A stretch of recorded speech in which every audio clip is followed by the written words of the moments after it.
Tantor Audio, a division of Recorded Books, presents The Hotel Neversink by Adam O'Fallon Price. Narrated by Stephen J. Cohen. A History. An article in the Liberty Leader dated January 8, 1931, announced in the breathless style of the times, "Local tycoon dies in penniless despair. Foley House will be pawned at auction." The local tycoon was George B. Foley, and Foley House was a symbol of his fortune and misfortune in equal part. Foley, born an orphan after killing his destitute mother in childbirth, went on to possess one of those uniquely American success stories, both wildly improbable and somehow preordained by his intelligence and cunning. Starting in the 1880s, with a single horse-drawn carriage, he amassed a small fortune in livery and turned that into a large fortune in lumber and construction, personally hiring urchins like himself out of local orphanages and homes like the one he'd run away from at 14. They were put to work building some of the grand homes beginning to dot the Catskills and the Hudson River Valley around the turn of the century, including Foley's own. A cadre of builders was devoted solely to this project, with the ground broken in 1900 and a 2-year project timeline. Foley House was situated on the highest point in Liberty, Neversink Hill, a jutting thumb of granite named after the river that wound around its base. It overlooked the town and surrounding environs, and from its apex you could see the distant Suffolk County Boys' Home, where Foley had been instructed in how to suffer and survive. The mansion was designed to accommodate a sprawling future clan, 8, 10 children, perhaps more, in its grandest imaginings, with dozens of bedrooms apportioned over 3 stories. At the time of Foley's architectural design, he was engaged to a local girl, so these plans were not mere fancy. Shortly after their marriage, however, she contracted typhus and died. Construction was paused from 1901 to 1907, during which time Foley mourned and, for both emotional and financial reasons, moved a great deal of his business to New York City, putting up many of the tenements in what is now the Lower East Side and Chinatown. Foley accrued a vault of lucre, and built Foley II, so-called this time, on Long Island's Gold Coast, with easements and tumbling garden walls shared with families named Vanderbilt and Gould.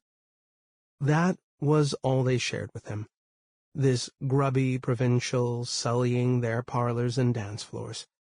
Finding himself as lonely rich as he'd been poor, he sold Foley II and returned to Liberty, but having grown accustomed to the scale of Gold Coast homes, Foley I now seemed paltry, unbefitting his original vision. Despite now being in his 40s, he imagined himself the sire of more and more children, 20, 30, a biblical number. He put his team back to work as he, too, went to work finding a mother for these spectral offspring. It would have been easy enough to scour the poor local towns for a girl, blank-eyed and high-foreheaded and wide-hipped, of a regional type he used to root around with in his younger years. But, being rich and, crucially, exposed to the snobbery of the even richer, he had in mind a woman with blood pure enough to cut his own rough sludge. On a tour of England in 1910, he found her, a woman named Anna Catheridge, the daughter of a baron in arrears, a perplexed gentleman with a country manner coming down around his great red whiskers. These financial woes made it surprisingly easy for the baron to overlook a rich American's lack of pedigree and table manners, and on a 3rd visit in 1911, the baron granted Foley his daughter's hand in marriage. The wedding date was set, the house neared completion, and Anna was booked for the States in lavish style on the RMS Titanic, which set sail from Southampton in April of 1912. Over the next 10 years, building continued with unabated, even accelerated vigor and urgency. Rooms were added monthly. In 1920, a fourth floor, turrets and parapets.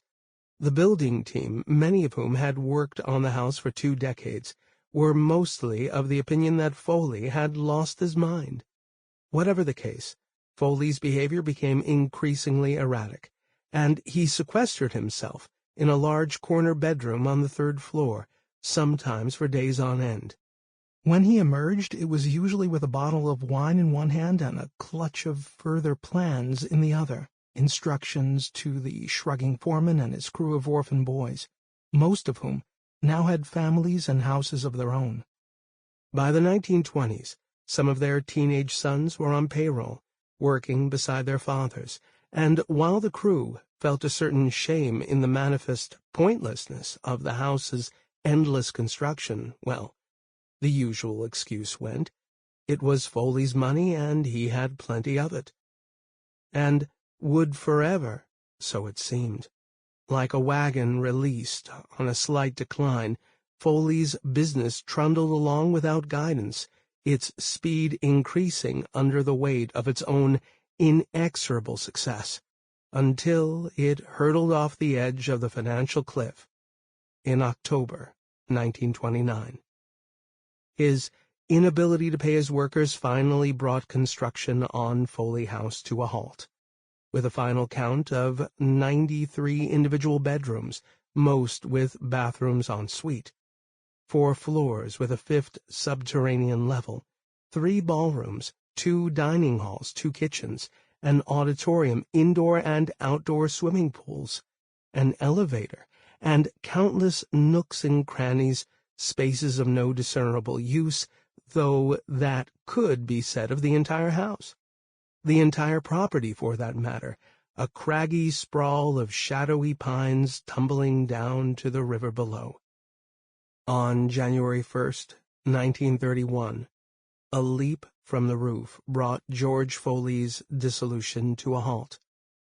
With its deceased owner's assets intestate and in massive debt, Foley's Folly, as townspeople referred to it, was put up for auction. To the dismay of many of these same townspeople, it was purchased by a local Jewish innkeeper named Asher Sikorsky. Sikorsky had been looking to expand his hotel, and though the mansion far outstripped his relatively humble ambitions, as well as his available credit, he saw in the sprawling grounds an equally sprawling opportunity. Borrowing and leveraging every penny he could, Sikorsky signed the deed on Foley House in July of 1931. He renamed it after the hill on which it perched, after the river that wound by its base, and after his fondest dream of continuous prosperity. "May your fortunes never sink," read the plaque over the front door. In June of that same year, the first guests arrived at the Hotel Neversink, and finally, after 3 decades, its rooms were filled with children. 1. Jeanie, 1950. Yesterday, a boy disappeared from the hotel. Jonah Schoenberg, 8 years old. Today, we assembled in the great room. Dozens of local people, staff, and guests volunteered to help the police search for him. An outpouring of support for the family that eased a little the worry everyone in the room felt. The boy's mother and father had asked me to speak, to direct the crowd as usefully as possible. The father was in conference with the police, the mother white and shaking. I had personally moved into our presidential suite for privacy and comfort, though what truly could be of comfort to her at this time? "Please," I said, "anything you need." "Find my boy?" she said, looking up at me as though I possessed some mystical power to make things right. Find my boy." The search party walked down the road to the base of the hill. With the hot sun rising high above us, we spread out and scaled the hill again, slowly dragging the woods in a long, grim line.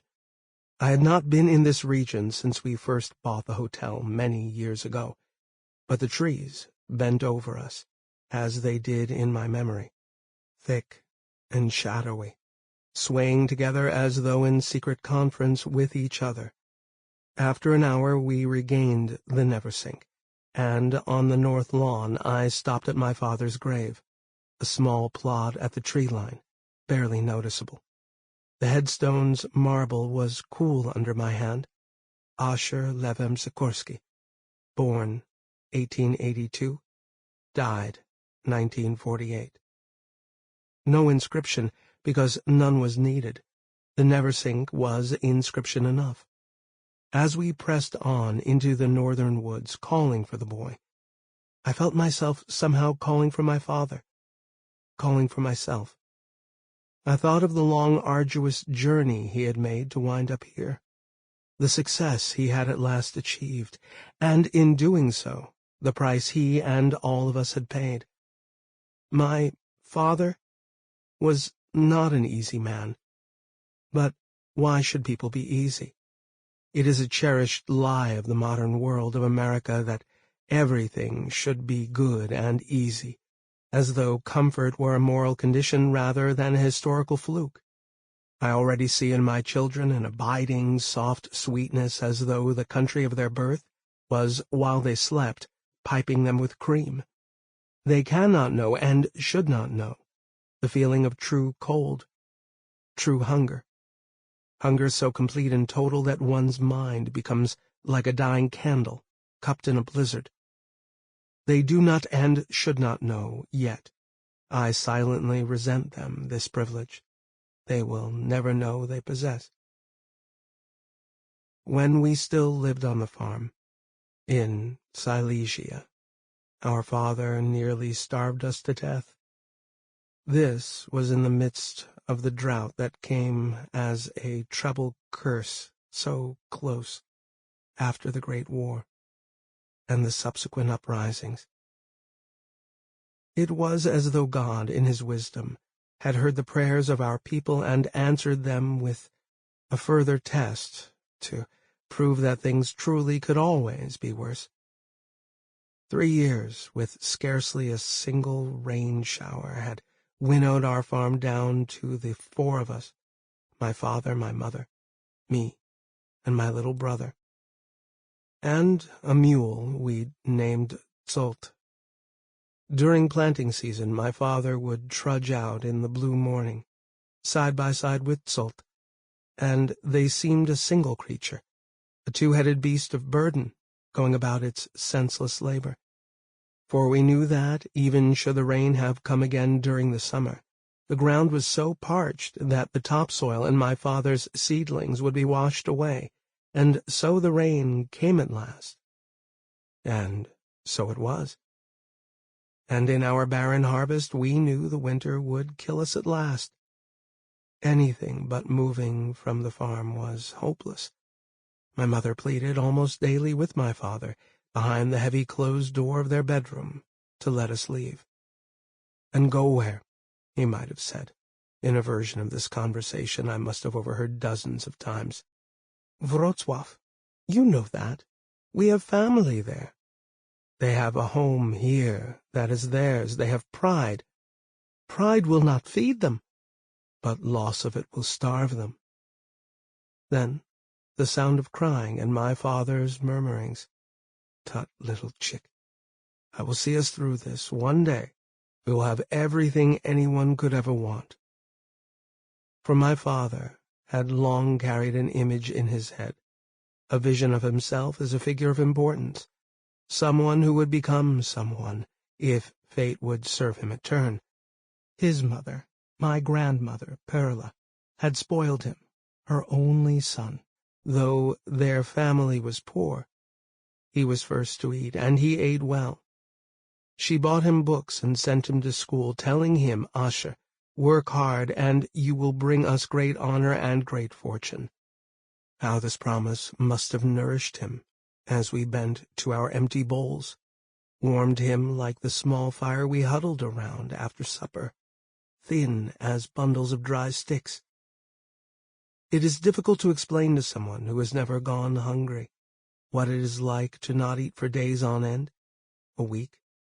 Rather than simply a state of discomfort, the hunger becomes something active, the thing you fill your time with. You can think of nothing else. Joseph and I would play a game called Restaurant, in which we would pretend it was our birthday and we could have any dinner we wanted. With my brother playing the white-shirted waiter, I would order my feast, piles of roast beef with gravy, potato pancakes, paprika cabbage in the sauce my grandmother used to make, green beans with bits of ham, and kolachkis for dessert. My brother, when it was his turn, simply wanted bread. Buttered bread. Endless trays of it. This was in the good times, when we had the energy to play. In the bad times we simply lay in our beds. I cannot remember when, but at some point my mother began to obtain our meager sustenance. Once a week, Monday mornings, she would put on her walking boots and a heaviest jacket. She disappeared down the path that led to the rutted road, her small figure moving carefully on ground packed with hoarfrost. In the afternoon, she would return with a small bag of game meat and a few vegetables, turnips and carrots, and sometimes potatoes if we were lucky. This bounty she made into the thin, watery stew we ate twice a day. I don't know where she got this food, if it was charity or if she earned it in some way I refuse to imagine. But I came to realize it was a kind of arrangement between my father and her. If we were to cling to the side of his dusty mountain, she would bring back the sack of food. But it was never discussed. For months this went on, as though my father believed the stew was either arriving through divine providence, or else somehow created from the occasional withered plant he foraged, the skeletal rabbit that collapsed in one of his traps. One night, eating silently, I noticed our father was watching our mother through slitted lids. Hunched, scowling over his bowl, he finally put down his spoon and said, "Where did you get this food?" To this day I have no idea what changed that night. Perhaps he really had, in half-starved derangement, convinced himself he'd been providing the food. Perhaps he had discovered what the transaction in the village was. Perhaps he'd always known and could simply not have taken it any longer. In any case, he was angry, angrier than I'd ever seen him. "What do you mean?" "Tell me, Asher." "It is not ours," he yelled. He picked up his bowl and hurled it half full across the room, where it shattered against the stone wall. Around the table he went, doing the same to our bowls. Joseph bawled, but I knew better and sat very still, feeling the white flower of hunger rooted deep in the soil of my stomach. Standing by the pile of broken earthenware, the thin gruel already seeping into the floor, he said, "We cannot eat what is not ours." He pushed into the pantry and emerged with the paltry sack, holding it with a prosecutorial look, as though it proved something. He went out into the freezing cold and into the stable. A minute later, he emerged with Zolt, the animal blinking past our windows, muzzle twitching as it followed the smell of the sack. The flickering candlelight played along the accordion of its ribs. My father held a gun over his shoulder, a bulky musket from the Crimean War, and old Zolt seemed resigned to whatever was coming. It was as though my father had conferred with the beast, and convinced it to accept this as its due. Or perhaps, as one twinned creature, he was doing away with the other half, the part of him that had labored so long, and for so little. I put on my mother's heavy coat and went outside. The wind bit into my bare ankles, but I wanted to see what would happen, though I knew. In the field, my father scattered the bag's contents on the frozen ground. The mule worked its handsome head side to side as it bolted our week's sustenance. My father said, "Go back inside, Jeanie. I want to watch." He gave me the slightest nod, a momentary flash of recognition, then returned his attention to the mule. When Zolt finished eating, he looked up as though just noticing us, steam rising from his flared nostrils. In a single, smooth motion, my father raised the gun to the mule's head and fired. Zolt dropped to his forelegs in a polite, almost graceful curtsy, and fell sideways, dead. For the next 2 months, February and March, we ate only mule. First mule tenderloin, not so very tender, then mule rib, mule sausage, mule shank, sliced mule heart. By the end we were eating another soup prepared by my mother, this one made from boiled mule hooves. The soapy bitterness of it still sometimes rises into my throat, and I gag a little at the memory.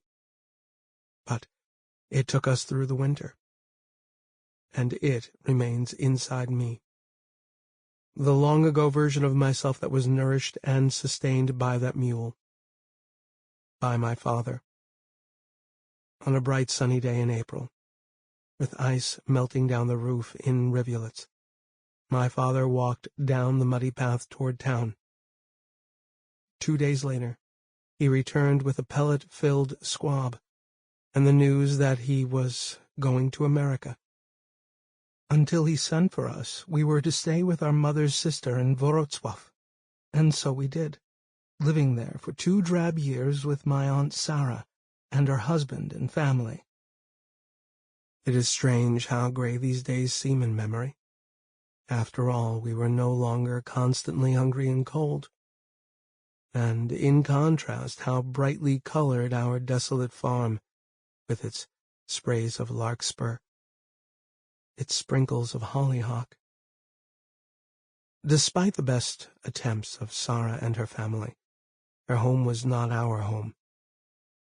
Their town was not our town, their life not our life. Lying in my cot in the colorless dawn, I stared at the spidery lines of cracked plaster overhead, and thought how my father had been right. A proud home that is your own. A person needs this the way they need food, water, air. I once saw my father make a salesman cry. We were now living in New York, in a Hell's Kitchen tenement filled with other immigrants, many of them Jews, shaken from their European motherlands like water off a soaked dog. No one had any money in our building. No one had any money in Hell's Kitchen. Who knew what the young salesman had done to be assigned this fallow territory, probably just being young, a crime in itself. I wasn't so young by then, 15 or 16, barely younger than the spooked boy who stood at the door in a cheap flannel suit, clutching a black display bag. "Yes," said my father. I watched from the doorway behind him, fearing for the boy. We had just sat down to dinner, always a sacred time for my father after working his 12-hour shift, no matter how lean the meals. Little fish, cabbage, a thin sliced apple drizzled with honey, if the week had been a good one. "Is the lady of the house in? We are dining."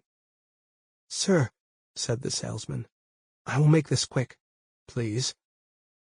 He launched into a rehearsed speech, barely taking a breath between words, his eyes focused on the wall behind my father's head, where an ornamental plate of my grandmother's hung from a nail. Even at 15, I could see the boy was not cut out for this work. How tired are you, sir, of buying cheap vacuum cleaners for your wife that break after only a few uses? Well, be tired no more, because the Galaxy Cohen 900 is here. The boy clumsily pulled a flailing octopus of tubes out of the case, which he set at his feet. He plugged the parts into other parts as he droned his script, no more thinking about the meaning of his words than the dog that barked downstairs day and night. The Galaxy Co. 900 picks dirt up off any surface, carpet, rug, shag, tile, linoleum, wood, you name it. Its 5 cleaning attachments will grab particles from even the toughest-to-reach places. Plus, the Galaxy Co. 900 is guaranteed for a lifetime. That's right, a lifetime. Whose lifetime, you ask? Your lifetime. 50, 60, 70 years. It will keep cleaning your carpets. The key is a patented, unbreakable polymer from which the component pieces are molded. Unbreakable, you say? My father had not moved or said a word throughout the demonstration. I'd shifted to the left, where I could see his face. He was curiously calm, looking at the rowdy machine at his feet, its sweating master bending over it, smiling up at him. That's right, sir. May I? I looked back at my mother and my brother. It occurs to me now how many of my memories of my father take this form, watching him on a kind of stage in front of me. But perhaps I am seeing him the way he felt, the golden son who'd struggled into his early middle age, forever watched by his family, who still expected him to make good and become rich, though of course no one expected this. Only himself. And me, secretly. Despite all evidence to the contrary, I had begun by this point to believe he would do some great thing. Paradoxically, like the wide-eyed disciple of some tent revivalist, promising a rapture that never came. The longer I saw him strive and fail, the heavier the bags under his eyes grew, the more I believed in his belief. My father took the main vacuum attachment in his hands, and, never taking his eyes from the poor salesman, flexed the tube. The boy stood in wonder, mouth open, but lacking any words for what he was watching. My father was not a large man, but he was tough from a lifetime of brutal work, and he had the hidden strength of anger, a deep, plashing reservoir of it, fed daily by the sweat he poured at the dry cleaners. His arms shook with the strain, veins popping out on the sides of his high forehead, until, with a crack, like our old musket's report, the advanced polymer snapped into 2 pieces. He handed them back to the salesman and said, "Not unbreakable." He walked back inside, but I remained. The boy held the pieces and sobbed lightly to himself. He would have to pay for it, I knew. I told him to stay there, and I went to my bedroom, retrieving $1 I'd put away from my new job cleaning apartments on the Upper West Side. The money was hidden in a library book I'd borrowed, Little Women. "Thank you," he said. "It's not enough, but thank you." "It's all I have," I said, closing the door. "Go away." My parents' 3rd child, Abraham, was unexpected. We were still living in the city at the time, but it was in our last apartment, the sweltering basement of a garment district tenement. My father was in his 40s, and my mother must have been close to that. From the start, her pregnancy was not seen as a happy development. My father's 2 previous failed business ventures, a restaurant featuring my mother's cooking, burst water pipes, and a neighborhood dairy, anthrax epidemic, had sapped our savings, but Joseph and I were both finally of an age where we could contribute to the family income.